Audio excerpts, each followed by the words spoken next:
Hello and welcome back to coding year. इस video में हम एक ऐसा पीएचपी प्रोग्राम लिखेंगे जहां पर हम एक नया डेटाबेस क्रिएट करेंगे और उसके बाद हम एक एम्प्लॉय टेबल क्रिएट करेंगे, वो भी पीएचपी स्क्रिप्ट की मदद से। फिर अगर ये एम्प्लॉय टेबल क्रिएट हो जाता है तो फिर हमें मैसेज डिस्प्ले करना है कि टेबल इज क्रिएटेड, और उसके बाद हमें टेबल के अंदर जो हमने एट्रीब्यूट्स दिए जैसे कि एम्प्लॉय नंबर, एम्प्लॉय नेम वगैरह, वो डिस्प्ले करने हैं। और अगर ये टेबल क्रिएट नहीं होता है तो फिर हमें मैसेज देना है कि sorry the table couldn't be created. Start करते हैं हमारा पीएचपी प्रोग्राम। ये है असाइनमेंट 7 सेट ए क्वेश्चन 1 का सॉल्यूशन। तो पहले मैं यहाँ पर डेटाबेस एक क्रिएट करूंगा, फॉर एग्जांपल सेट ए करके। सेट ए, ये मैंने एक डेटाबेस क्रिएट कर लिया। अब यहाँ पर आ जाते हैं, हम पीएचपी स्टार्ट कर लेंगे। पहले तो हमें कनेक्शन से एसक्यूएल को कनेक्ट करना है, तो my SQL underscore connect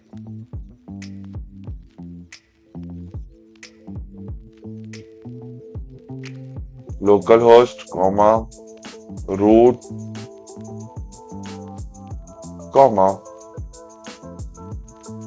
password. अब चेक करना है कि कनेक्शन सक्सेसफुल है कि नहीं, तो dollar if not dollar connection, तो फिर हमें क्या देना है, message echo could not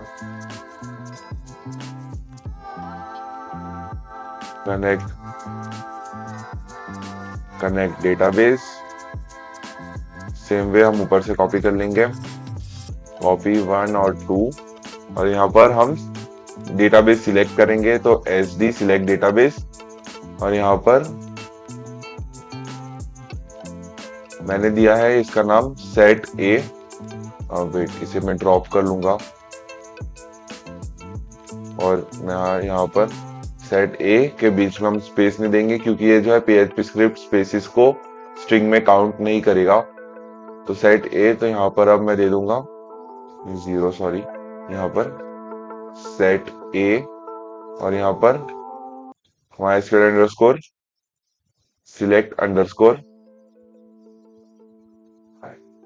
database DB। अब जब ये सिलेक्ट हो जाएगा, मुझे यहाँ पर देना है if not SD echo could not select database SELECT select database। अब आते हम टेबल क्रिएशन के ऊपर।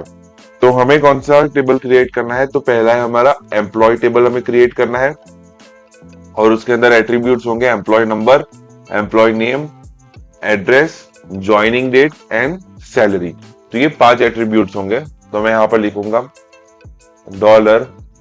$CT मतलब create table equals to my SQL underscore query.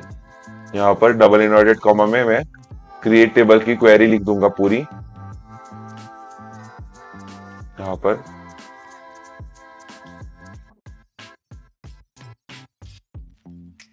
Okay, तो यहाँ पर क्रिएट टेबल एम्प्लॉय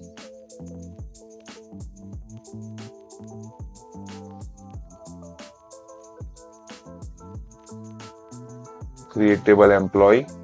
और अब यहाँ पर इसके अंदर जो भी हमें एट्रीब्यूट्स देने हैं वो आएंगे। तो मैं एट्रीब्यूट दूंगा पहला E number, integer not null, और ये होगी हमारी primary key PRIMARY primary key, comma E name varchar 40, comma E sal, अब ये भी वेरकेर,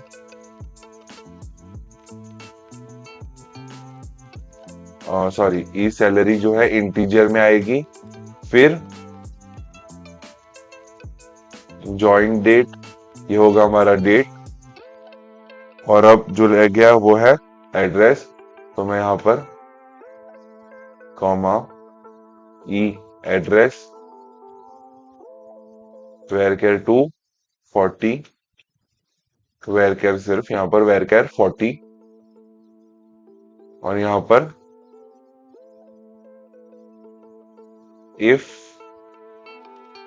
dollar if not dollar CT, मतलब अगर क्रिएट टेबल नहीं हुआ है तो फिर क्या होगा, मैसेज डिस्प्ले होगा एको टेबल नॉट क्रिएटेड और already exist.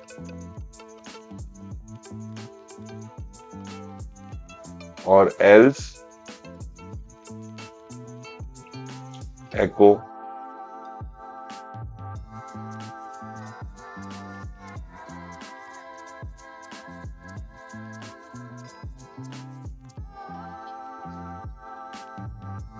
table created successfully with attributes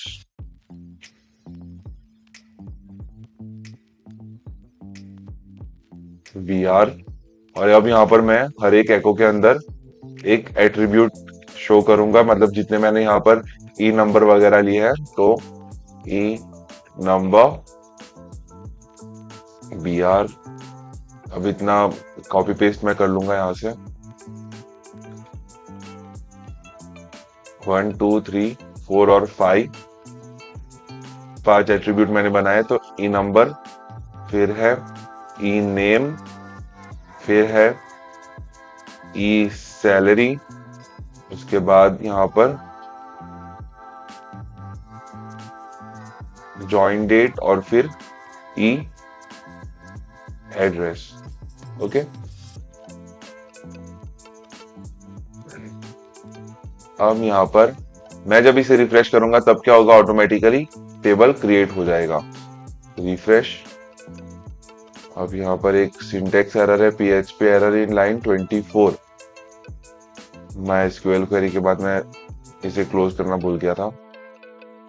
अब फिर से एक बार रिफ्रेश, यहाँ पर देख लेते हैं हम। If not $CT else. अब रिफ्रेश।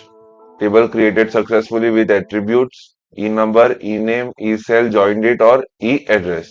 अब रिफ्रेश, तो मुझे क्या दिखाना चाहिए, टेबल नॉट क्रिएटेड और ऑलरेडी एग्जिस्ट।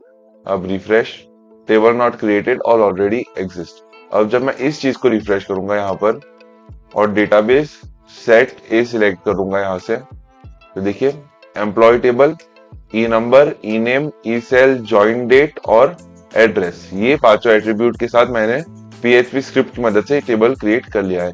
इस वीडियो के लिए इतना ही। इसके अंदर मैंने जो भी कोड लिखा है उसकी लिंक मैं आपको डिस्क्रिप्शन में दे दूंगा। Thank you.